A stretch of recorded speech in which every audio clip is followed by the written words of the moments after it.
തൃപ്പൂണിത്തുറയിൽ K ഉണ്ണികൃഷ്ണനെ സ്ഥാനാർത്ഥിയാക്കുന്നതിനെ ചൊല്ലി CPM Ernakulam ജില്ലാ സെക്രട്ടേറിയറ്റിൽ തർക്കം.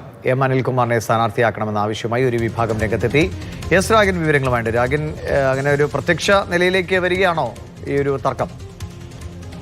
അതായത് നേരത്തെ ഈ വൈപ്പിനിലെ സിറ്റിംഗ് MLA ആണ് ഈ കെ ഉണ്ണികൃഷ്ണൻ വൈപ്പിനിൽ തന്നെ മത്സരിക്കട്ടെ എന്നും അതോടൊപ്പം തന്നെ തൃപ്പൂണിത്തുറയിൽ മറ്റു ജില്ലാ സ്വരാജിന്റെ അടക്കം പേരുകളാണ് ആദ്യം കഴിഞ്ഞ തവണ ചേർന്ന ജില്ലാ സെക്രട്ടേറിയറ്റിൽ നിർദ്ദേശിച്ചത്. പക്ഷേ സംസ്ഥാന നേതൃത്വം മറ്റൊരു നിർദ്ദേശം മുന്നോട്ട് വെച്ചിരുന്നു. അതായത് അപ്രതീക്ഷിത നീക്കമായിരുന്നു CPMന്റെ ഭാഗത്തുനിന്നുണ്ടായത്. ജില്ലാ സെക്രട്ടേറിയറ്റിന്റെ അടക്കം അല്ലെങ്കിൽ ആ നിർദ്ദേശങ്ങൾ തള്ളുകയായിരുന്നു. അതായത് MD ഷൈനിയെ വൈപ്പിനിൽ അവതരിപ്പിക്കുകയും കെ ഉണ്ണികൃഷ്ണനെ തൃപ്പൂണിത്തുറയിലേക്ക് നിർദ്ദേശിക്കുകയും ചെയ്തു. തൃപ്പൂണിത്തുറയിൽ മത്സരിക്കട്ടെ എന്ന നിലപാടെടുക്കുകയും ചെയ്തു. ഇന്ന് ജില്ലാ സെക്രട്ടേറിയറ്റ് ചേർന്നു. അത് വീണ്ടും ചർച്ചയ്ക്ക് വന്നു. ഈ ഘട്ടത്തിൽ ചില അഭിപ്രായ ഭിന്നതകൾ ഇതുമായി ബന്ധപ്പെട്ട് അംഗങ്ങൾ ഉയർത്തി. ചില തർക്കങ്ങളും ഉണ്ടായി.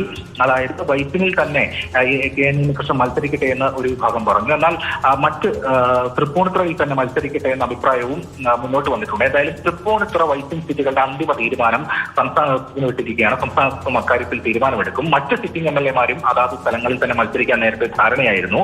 അതോടൊപ്പം ആലുവ, തൃക്കാക്കര കൂടാതെ എറണാകുളം ഈ മണ്ഡലങ്ങളിൽ CPMനെ സംബന്ധിച്ചിടത്തോളം പൊതുവെ ഒരു ബാലികേറാമലയായിട്ടുള്ള മണ്ഡലങ്ങൾ തന്നെയാണ്. ആ മണ്ഡലങ്ങളിൽ പല പേരുകളും ചർച്ചകൾക്ക് വരുന്നുണ്ട്. അതിൽ രാഷ്ട്രീയ സാഹചര്യത്തിനനുസരിച്ച് അന്തിമ തീരുമാനത്തിലേക്ക് ഉടൻ തന്നെ കാര്യങ്ങളെത്തും. പല പേരുകളും അവിടെ ചർച്ച ചെയ്യപ്പെടുകയാണ്. ശരി.